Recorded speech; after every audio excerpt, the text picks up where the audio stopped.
Nagkasagutan ng House Prosecution at ang defense team ni VP Sara Duterte sa unang araw ng impeachment. At live po mula sa Senado, nasa frontline na balitang yan, si Marian Enriquez. Marian, anong detalye sa mga opening statements at bakit nagkasagutan yung magkabilang panig?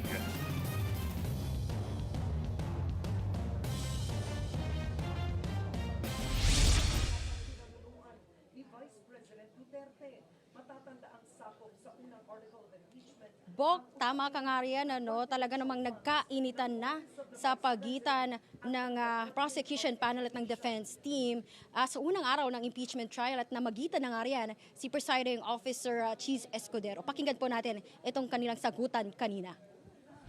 It is the humble submission of the prosecution that there should be reading of the article and entry of the particular plea. I think the question, Your Honor, is very simple. As I have It's mentioned, answerable Your by Honor. yes or no, Your Honor. Rule Is the 7, lead prosecutor, Rule 9, is the lead Let prosecutor this not be a debate between the requesting councils. for the respondent accused Counsel to be for arraigned, Your Honor? respondent, avoid asking questions from the counsel for the prosecutor.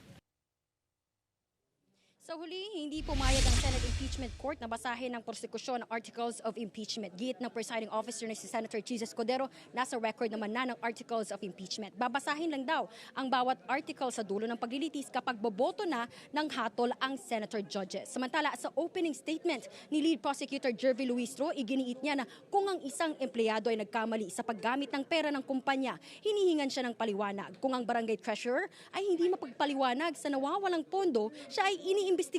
At kung ang isang principal ay napatunayang naglustay ng pera ng bayan, siya ay pinarurusahan. Natural lang naman daw na itanong ng sambayanan kung ang ordinaryong Pilipino ay pinapapanagot, bakit hindi ang pinakamakapangyarihang opisyal ng gobyerno. Panawagan po ni Luistro sa impeachment court, tignan mabuti ang mga ebidensya, testigo at mga dokumento. Narito po ang pahayag ni Lead Prosecutor Jervy Luistro.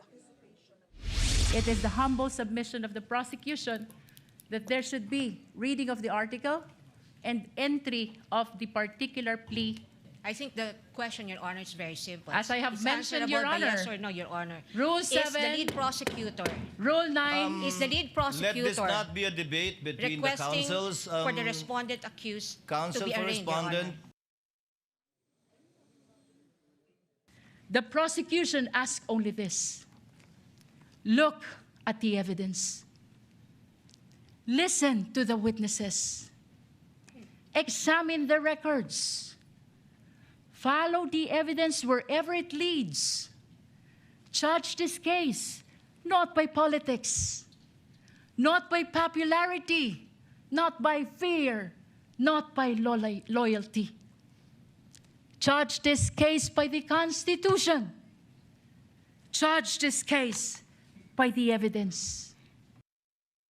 Sa opening statement naman ng lead counsel ni VP Sara na si Sheila Sison, na bagamat sinabi ng Korte Suprema ng impeachment process ay paraan para malantad ang mga pang-aabuso, pero maaari rin daw magamit na maabuso mismo ang proseso ng impeachment. Pinalala rin ng depensa na may pang-aabuso para hindi patas ang pagpapatupad ng hustisya. Narito ang pahayag ng abogado ni VP Sara na si Attorney Sheila Sison. Inihalal ng mahigit 32 milyong Pilipino at bunga ng kanilang malayang pagpapasya.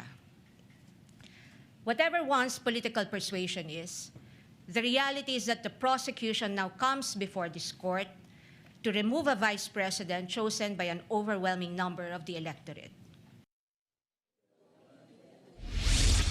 Samantala, Boca, masayang-masaya naman ang House Prosecution Panel katatapos lamang magpa-presscon mismo ni House Lead Prosecutor Jervy Luistro at para sa kanila ay tagumpay na maituturing para sa prosekusyon ang pag-uumpisa mismo nitong impeachment trial ni VP Sara. Sumunod na po mismo dito sa mandato ng Konstitusyon, trial shall forthwith proceed. At ito na nga, nangyayari na raw itong paglilitis kay Vice President Sara Duterte. At tungkol naman dun sa usapin ng BIR box na ibabalik nga po at ayon naman po kay Luistro, naiintindihan nila itong desisyon po ng Senate Impeachment Court, pero nagpasabina na rin sila ng tinatawag nilang expanded list ng mga dokumento. Hindi na lang po kumbaga ito laman ng mga back tax records ni VP Sara at ng kanyang asawa. Maaring kasama na rin po dito mismo yung mga negosyo ng kanilang, mga records, tax records ng kanilang negosyo. At tungkol naman po doon sa 2/3 threshold, no, na pagdesisyon na kanina na 16 po, no, yung gagamitin kailangan boto para ma-convict si VP Sara ayon po kay na Luistro,